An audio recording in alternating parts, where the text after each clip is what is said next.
Hola, ¿qué tal? Hoy en este video quiero estar compartiendo con todos ustedes una perspectiva distinta o lo que yo creo que puede ser distinta de cómo llegué a mi diagnóstico TEA. En el momento en el que yo estuve buscando información, siento que no encontré nada que estuviera en el formato o entregara la información que yo creía necesitar en ese momento cuando uno, obtuve el diagnóstico y también en la etapa previa con la sintomatología que desconocía o las razones que dejé de estar por mucho tiempo. También de la mano los costos y los profesionales a los que se les puede consultar por este tipo de cosas, así que voy a estar compartiendo de forma integral toda mi experiencia desde lo que sentía antes, hasta el diagnóstico, hasta las consultas y lo que vino después.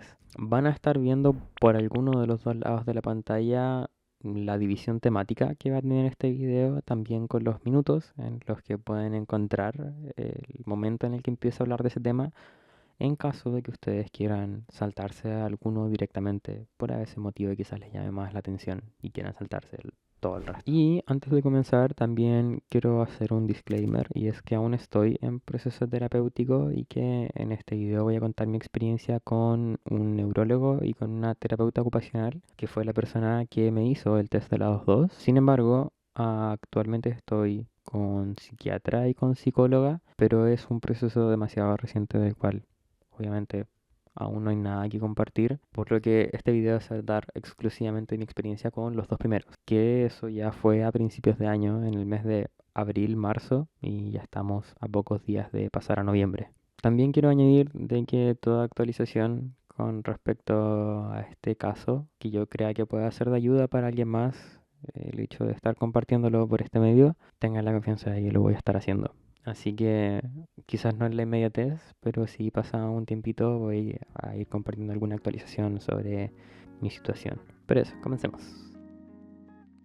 No hay un punto de inicio que yo recuerde como tal donde me haya sentido normal desde que soy bastante pequeñito y de los pocos recuerdos que tengo de pequeñito. Siento que en toda mi vida una parte de mí creía ser especial en alguna forma en la que desconocía, dado que siempre actué de una forma distinta o una forma en la que me hacían saber que era distinta.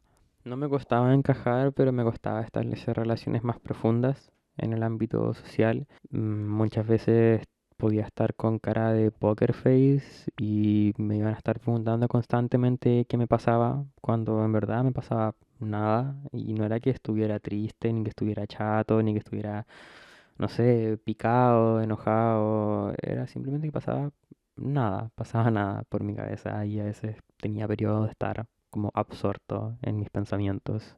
Y ya de más grande sí me hicieron, y creo que a día de hoy todavía me hace notar que a veces la forma en la que razono las cosas, la forma en la que las pienso y la forma en la que las digo son extrañas, o cuanto menos peculiares o especiales. Entonces he crecido toda mi vida teniendo un poco esta sensación de ser distinto a las personas que me rodean y no necesariamente en el buen sentido, ni tampoco necesariamente en el malo. Creo que se entiende más o menos como a lo que me refiero. Pero a pesar de sentirme así, nunca me llamó en gran parte la atención, siempre lo dejé estar y siempre lo olvidaba más que estar constantemente recordándomelo.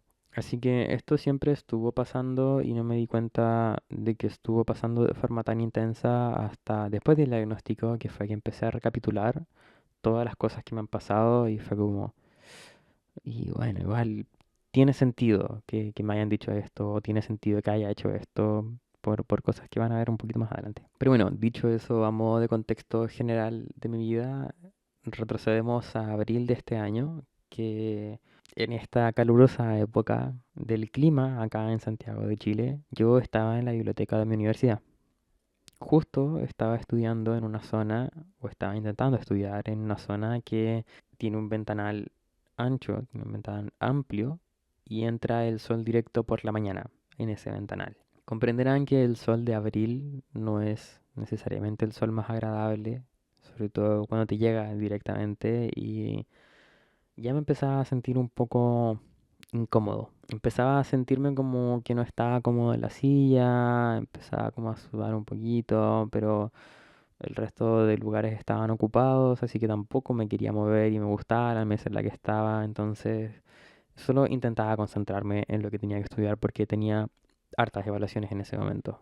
O sea, no sé si evaluaciones, pero tenía harto que estudiar en ese punto. Entonces, llega un punto en el que pude obviar un poco el factor sol, el factor calor que me estaba rodeando y que me estaba como abrumando, y pude concentrarme por un pequeño periodo de tiempo en lo que estaba haciendo, pero no duró mucho. Empecé a desconcentrarme, empecé a perder el hilo, empecé a volver a sentirme incómodo y me empecé como a angustiar un poco, me empecé a agobiar mal, me empecé a agobiar mal, la verdad. Estaba como ya, conchetumare, arránqueme la piel. Cuando pasó esto, fue una sensación que en ese entonces la sentí que me estaba superando, sentí que estaba yendo un poco más allá y decidí dejar todo el estudio de lado y en pausa por ese momento. Dije ya a la mierda con esto, lo voy a hacer después, voy a continuar con esto después. Lo que quiero hacer ahora es relajarme y descubrir qué me pasa. Porque hasta ese momento era algo desconocido para mí, no sabía por qué me estaba sintiendo así. No sabía qué era lo que me molestaba, pero algo me molestaba, me irritaba y fuerte, fuerte, fuerte, fuerte. Entonces esto sucede, yo tomo mi libreta, bueno, no la tomo, la saco de la mochila porque siempre he andado con una libreta desde que soy muy pequeño, ando siempre con una libretita a mano en la que anoto mis cosas o anoto ideas o anoto pensamientos o anoto cualquier weá, la verdad. Entonces abro la mochila, saco mi libreta y empiezo a escribir todas las cosas que me molestaban, todas las cosas que yo sentía que estaban mal conmigo. Y no solo lo que estaba mal conmigo, sino también lo que me habían dicho a lo largo de toda mi vida. De hecho, la tengo aquí, es esta libretita que es súper tea, la verdad, la mentira. Pero esta libretita bonita que está acá fue la libreta en la que efectivamente anoté todas las cosas que me pasaban. Son 3 hojas que contienen aproximadamente unos 12 puntos de cosas que sentía que me pasaban, cosas que me habían dicho y todo, en verdad, anoté todo acá. Recuerdo que al terminar de escribir las cosas en esta libreta, yo lo primero que hice fue sacar mi computador. No, mentira, mi computador estaba ya sobre el escritorio. Lo que hice fue abrir el navegador y buscar inmediatamente una hora con un neurólogo. Porque yo en todo momento pensaba que podía hacer algo con la atención. Siempre pensé que podía hacer algo relacionado con eso porque era en verdad lo que más me complicaba. Mantener la atención, poder concentrarme en la lectura y poder concentrarme en lo que tenía que estudiar. Al final encontré una cita próxima en Integra Médica, acá en Santiago, y la tomé. Y así fue como el 22 de abril fui al neurólogo. Una vez llegué a la consulta, bueno, obviamente pagué la consulta, subí al piso que me correspondía y comencé a esperar a que el doctor me llamase. Una vez el doctor me llama, yo me paro de mi asiento, voy al box de consulta, toco la puerta, permiso, hola, buenas tardes, hola, mucho gusto, Joaquín. Él me dice su nombre, o él me dice su nombre y después yo le digo el mío y me siento. Le comienzo a explicar al doctor lo mismo que le acabo de decir a ustedes, que tuve este periodo de crisis en el que no me podía concentrar, no pude estudiar, me sentía raro y me empezó a hacer consultas y ahora empecé a responder y llegando casi al final de la consulta yo le digo, pero ¿saben qué? Tengo anotado todas las cosas que me pasan, tengo anotado todo lo que me molesta en una librita, ¿se lo puedo leer? Él me queda mirando, me dice, sigue adelante, saca tu libreta y lee los puntos. Y yo dije, igual son una banda de puntos, son 12, encontré que eran caletas, entonces yo saco de mi bolsito mi libreta y me siento y me pongo como así, me acuerdo que me puse como así, como así a leer porque igual estaba nervioso y me pongo nervioso en esas situaciones, entonces me pongo como así a leer los puntos, o sea, no así, o sea, así. Y me acuerdo que le leí los 3 primeros y le dije, son hartos más, ¿se los leo todos? Y me dijo como, sí, sí, léemelos todos. Así que yo les voy a leer unos pocos para que más o menos sepan como el tipo de cosas que escribí, ¿no? De hecho, voy a leer los 3 primeros. Siento ya que fueron los 3 primeros, fue por algo. Puse necesidad de movimiento o sonido, especialmente con las manos. poca capacidad de concentración, distracción fácil o hiperfocos demasiado grandes en cosas que me gustan. Formas de razonar que me hacen saber que son extrañas, pero funciono. Y ya las que van a lo largo de las hojas son cosas ya un poco más personales, un poco más intensas. Pero puras cositas así. En 12 puntos expliqué todo lo que me aquejaba hasta ese momento. Cuando yo termino, cierro mi libreta, la pongo sobre mi pierna y el doctor se queda callado. Y me queda mirando por, no sé, 3 segundos, pero para mí se sintió como si hubiera sido una eternidad que el doctor se quedó callado mirándome. Una vez el doctor se digna a decirme algo, me dice... Acabas de realizar un examen neurológico perfecto. Yo me quedo con cara de, ¿qué? ¿Cómo? ¿Ah? Y yo le dije, gracias. Como que me felicitó por el nivel de autoatención que tuve para poner con esas palabras todas las cosas que me estaban pasando. Yo obviamente le agradecí por las palabras, como bonitas, supongo que me estaba diciendo, me estaba felicitando por algo que yo hice y yo dije muchas gracias. Y después me dijo, sacó como su hojita de derivaciones y empezó a escribir.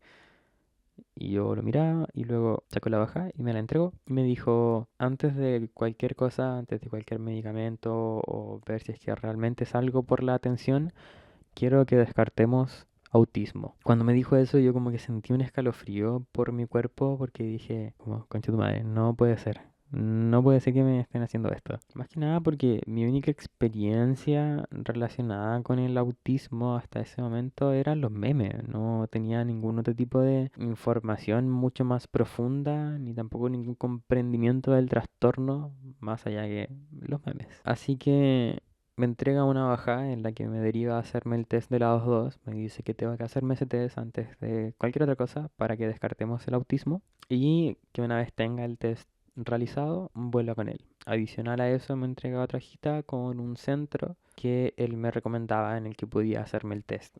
Me dijo sí que era caro, y efectivamente es caro, que voy a comentar los precios al final. Y yo salí ya de la consulta, no recuerdo si fue ese día o el día después, yo llamé al centro, que es el centro Abedul, acá en Santiago, que si no mal recuerdo queda ubicado en la comuna de Providencia, pero no estoy seguro, no soy un foráneo acá en Santiago, así que todavía me cuesta distinguir las comunas, pero creo que sí, creo que es Providencia. Es cerca del Costanera, o sea, tampoco tan cerca, pero hacia ese sector. La cosa es que yo llamo al centro Abedul, y agendo una hora porque afortunadamente tuve el privilegio familiar de poder costear el test de la 2.2 en ese centro. No sin antes también empezar a buscar, empezar a averiguar cuánto era lo que salía en otros sectores. En resumen, que su recomendación era hacerlo en este centro, pero que cualquier lugar servía. Obviamente cualquier lugar en un marco, pero cualquier lugar. Entonces, una vez que me contacto con el centro y agendo esta hora, acudo a las instalaciones del centro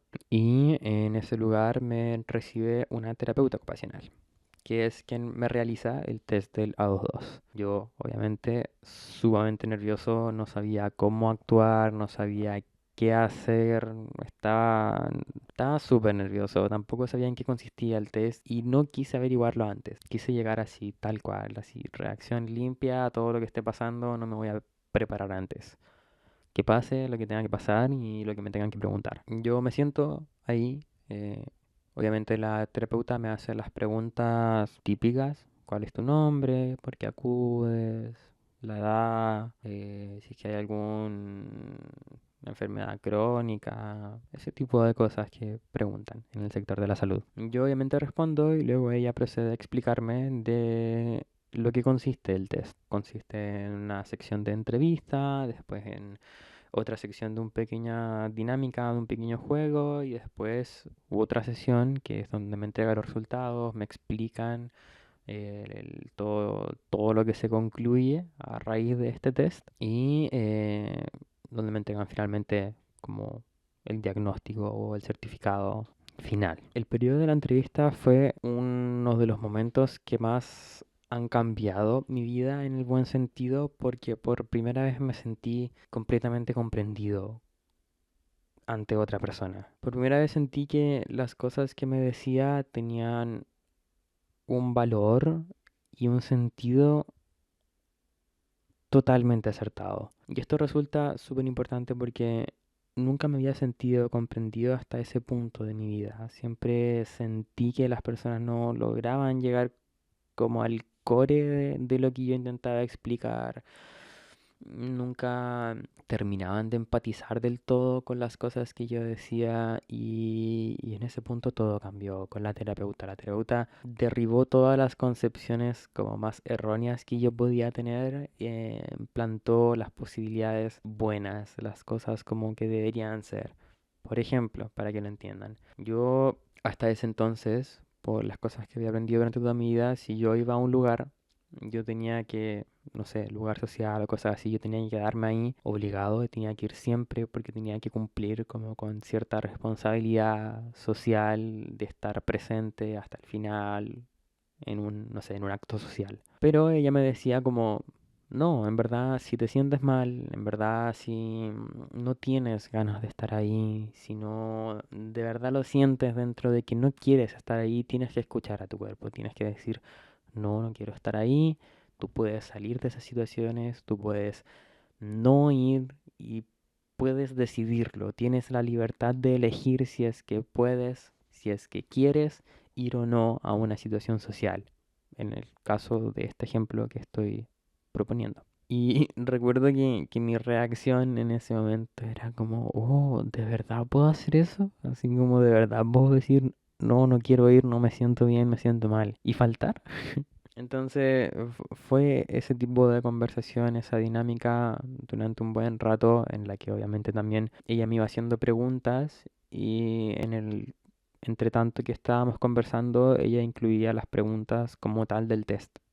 Entonces era una conversión en la que ella iba incluyendo las preguntas del test sin que yo me diera cuenta o sin que ella lo dijera explícitamente. Esta es una pregunta del test. Y fue aproximadamente como una hora de conversación, un poquito más puede ser, en la que estuvimos en esta dinámica y luego me dijo, ok, hemos terminado ya la etapa de la entrevista y ahora vamos con una dinámica. Y creo que la dinámica no la voy a compartir por si alguien que esté viendo este video hace efectivamente el test.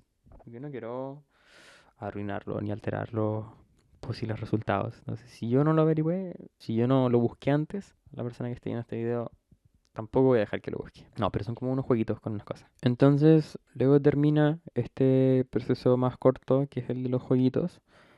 Y la terapeuta me dice que, ok, que eso era el test, que ella va a agendar una sesión posterior, obviamente, en la que me va a entregar el resultado y me va a explicar qué significa cada cosa de la que vaya a poner en el informe. Yo le dije, ok, yo salí pensando que dije ya soy autista y tuve que esperar una semana creo para obtener este diagnóstico que no estaba buscando. Pasada esa semana tengo esta cita virtual, esta hora virtual con la terapeuta donde me explica a detalle el informe que ella había realizado con respecto a mis resultados del test. Ah, y también me hizo responder unos formularios, unos cuestionarios, perdón, que me los mandó por correo.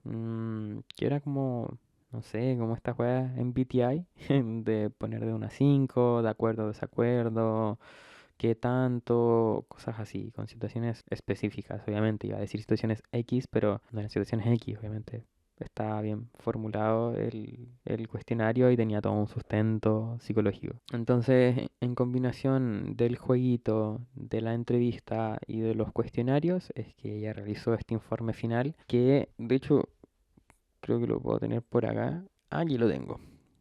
Que el informe de la evaluación, lo que está construido de varias partes, que es datos personales, luego el motivo de derivación y consulta, luego los antecedentes relevantes, luego las pautas de evaluación aplicadas, que en este caso, de hecho puedo especificar de lo que consta este test.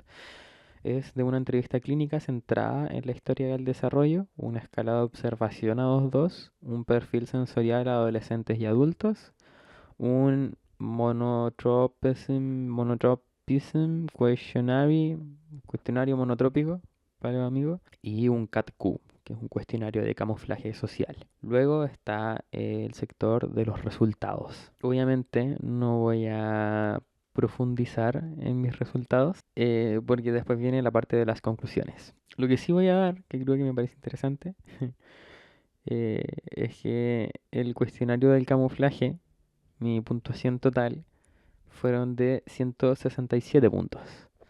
Y abajo dice, un puntaje total por sobre los 100 puntos indicaría que una persona camufla rasgos autistas. Me acuerdo cuando leí dije, vamos, concha tu madre, superé el umbral. Pero bueno, luego están las conclusiones, que aquí viene como la parte importante, ¿no? Y dice, más o menos así. A partir de la evaluación realizada y según lo especificado en cada una de las pautas, se concluye que Joaquín presenta criterios concordantes para la clasificación de trastorno del espectro autista, según DSM-V, y asociado al alto funcionamiento cognitivo. Y obviamente después agrega unos anexos más y dice que obviamente los resultados deben ser interpretados por el profesional correspondiente, neurólogo o psiquiatra especialista en el área. Obtengo finalmente este resultado y parto nuevamente hacia el neurólogo. Llego nuevamente a su consulta y digo, mire, este es mi resultado. Y él me dice que me preguntó cómo me sentía, me hizo preguntas un poco con respecto a todo este proceso. Yo le dije que me hacía todo el sentido del mundo por la conversación que tuve con la terapeuta y que me gustó mucho el trabajo que había hecho ella. Ahí él saca su talonario, su libretita en la que entregan como que sacan hojas, no sé cómo se llama, perdón.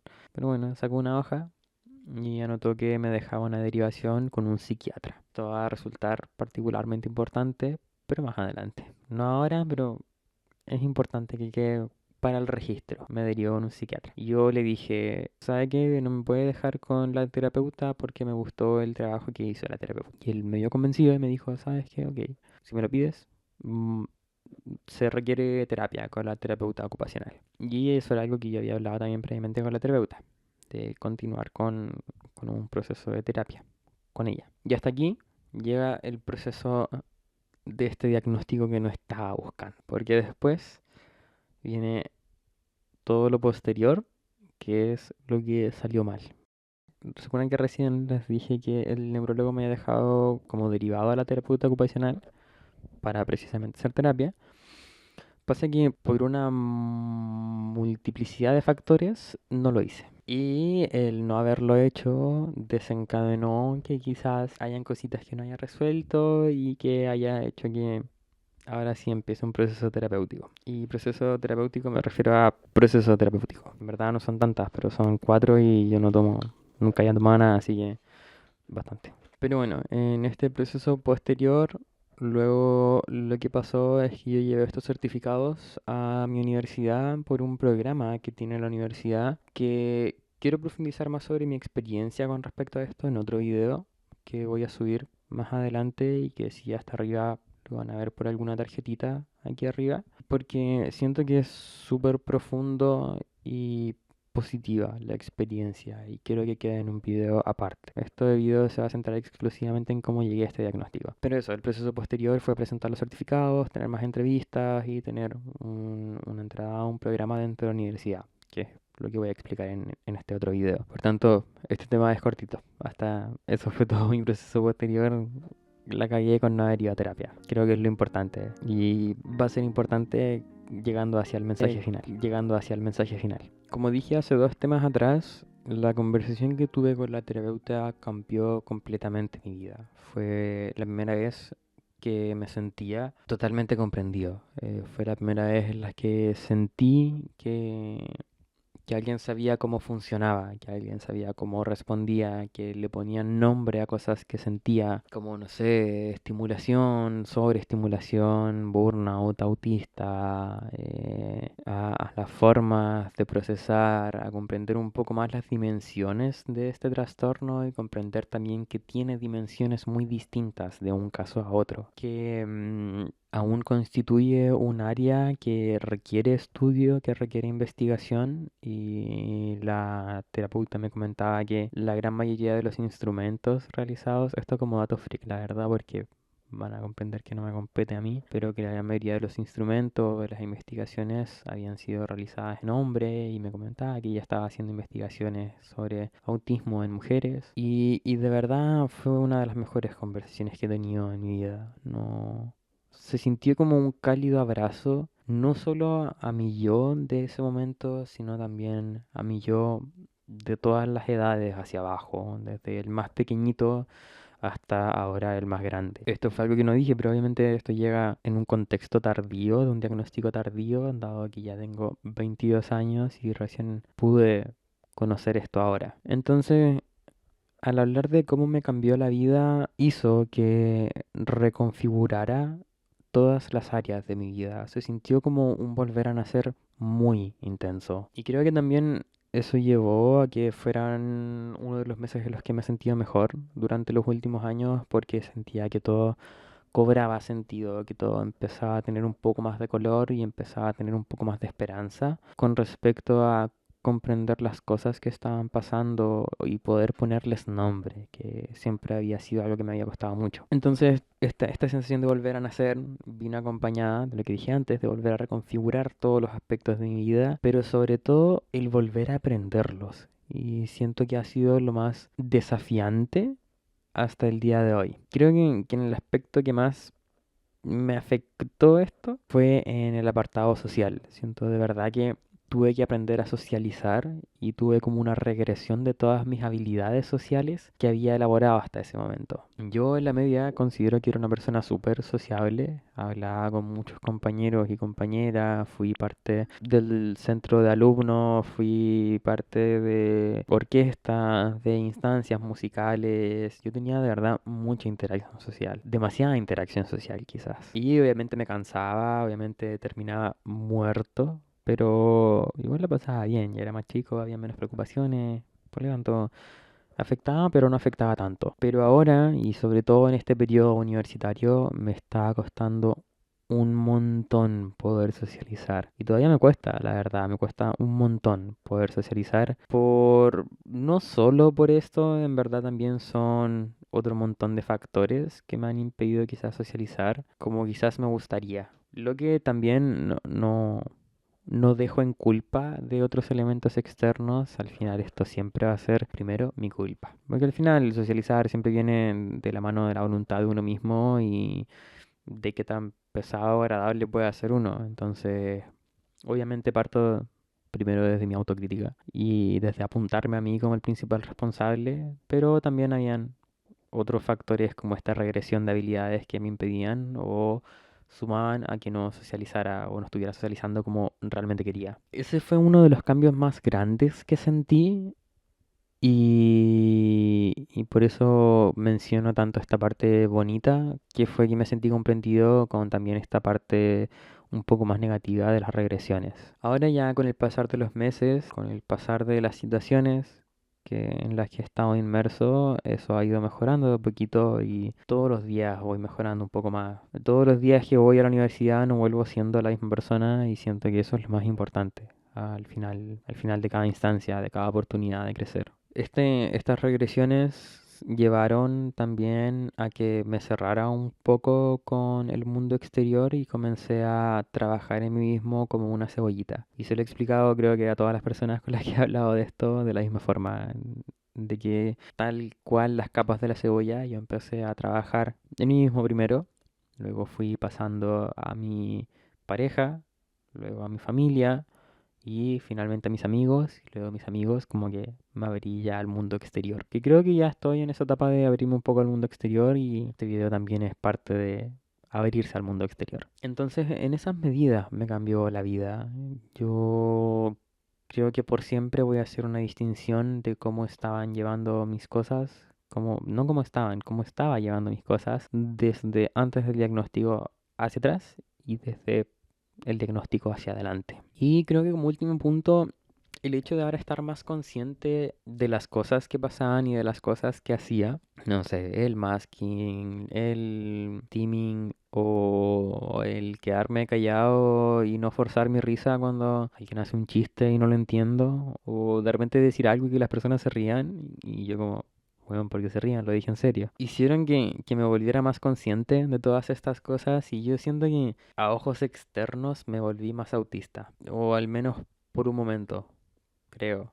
Si es que eso es posible, no sé, también son cosas que estoy resolviendo, pero yo siento que me volví más autista. No siento que tampoco mi objetivo era ocultarlo. Tampoco mi objetivo era, no voy a hacer activamente que esto no se note. Pero obviamente al estar más consciente y al hacer algo, decir, creo que puede ser por esto, siento que se acentuó un poquito más. Y creo que eso fundamentalmente, todas esas aristas, además de contarles a mi círculo cercano, a mis amigos y que todos me dijeran, bueno, siempre lo supimos, eres súper autista. Y yo con cara de, bueno, ¿por qué al parecer todo el mundo sabía que yo era autista menos yo? Y eso sí me molestó un poco. Pero bueno, imagino que son cosas que pueden pasar. Bueno, son cosas que pasaron, así que no pasa nada al final del día. Ya todo está solucionado o está en vías de solución. Así que ya podemos pasar a la parte final, que es el mensaje final. No había dimensionado lo largo que va a ser este video con Chetumare. Llegamos ya a la etapa final de esta experiencia. Ha sido un camino largo, ha sido un camino difícil, un camino incómodo, pero que sin duda ha valido la pena. Estoy muy agradecido con todas las personas cercanas que han prestado su apoyo, que han estado ahí para escuchar las cosas que he tenido para decir. También a mi pareja por como todo el apañe en todo este proceso. Y creo que mi mensaje final con respecto a esta situación es que no se dejen estar con las cosas que sienten, no se dejen estar con las cosas que les puedan llamar la atención, porque al final todo es un mensaje, todo puede tener un trasfondo mucho más profundo y mucho más multifactorial de lo que nosotros creemos. Si bien a día de hoy en Chile la educación mental sigue siendo un privilegio y yo estoy dentro de los privilegiados que pudieron atenderse con un sistema particular. Creo también pertinente recordar que existen instituciones como el COSAM o otras instituciones a bajo costo en caso de que sea un problema para alguna persona o que los profesionales también pueden tener de repente opciones para poder hacer un poco más accesible la salud mental en nuestro país. Me he topado con profesionales maravillosos que me han dado grandiosas respuestas de momento y eso siempre es un agradecimiento, el no haber tenido una mala experiencia, porque también he escuchado en redes sociales o en foros de personas que han tenido experiencias horribles, sobre todo cuando vienen desde el neurodesarrollo, o sea, de la neurodivergencia, no del neurodesarrollo, todos tenemos neurodesarrollo. Pero bueno, es súper fácil acostumbrarnos a vivir mal a veces y no nos damos cuenta de cuán doloroso o cuán dañino puede terminar siendo en el largo plazo. Y a veces no solo en el largo plazo, a veces en el corto también. Y resulta no solo doloroso para uno, sino también muchas veces doloroso para las personas que nos rodean. Obviamente es labor de todos ir cuidándonos, ir buscando un futuro mejor y un futuro mucho más equilibrado, pero si algo he aprendido también en los últimos meses es que tenemos atisbos de paz, tenemos atisbos de que podemos vivir una vida tranquila o al menos intentarlo y no dejar de intentarlo. Así que he querido ser lo más transparente en este video, he querido mantener la sinceridad ante todo, sobre todo al compartir un proceso que puede ser muy distinto de una persona a otra y afortunadamente dentro de todo lo malo tuve una experiencia positiva con todo este camino. Dije también que iba a transparentar el tema de los costos que esto implicó para mí y las consultas neurológicas en Integra Médica fue lo más barato de todo esto. Fueron 16.770 por consulta y eso por dos.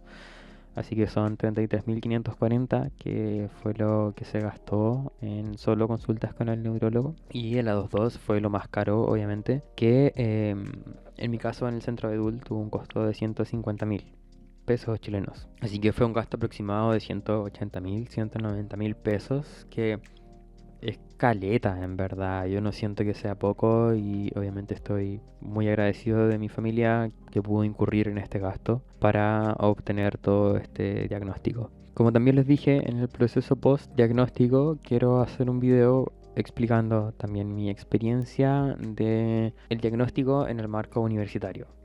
Así que si les interesa, estén atentos a cuando lo suba. Estaré avisando por mi Instagram probablemente o por acá mismo en YouTube.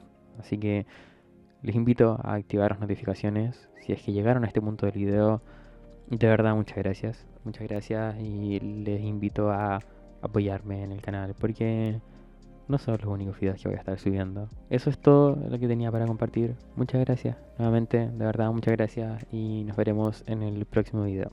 Ah, si tienen alguna pregunta, si tienen alguna experiencia que quieran compartir, por favor sientan la libertad de hacerlo en la caja de comentarios o si alguien tiene mayores consultas, quizás un poco más personales, mis DM de Instagram están siempre abiertos para que cualquier persona me pueda escribir. Así que ahora sí, muchas gracias y nos vemos en el próximo video.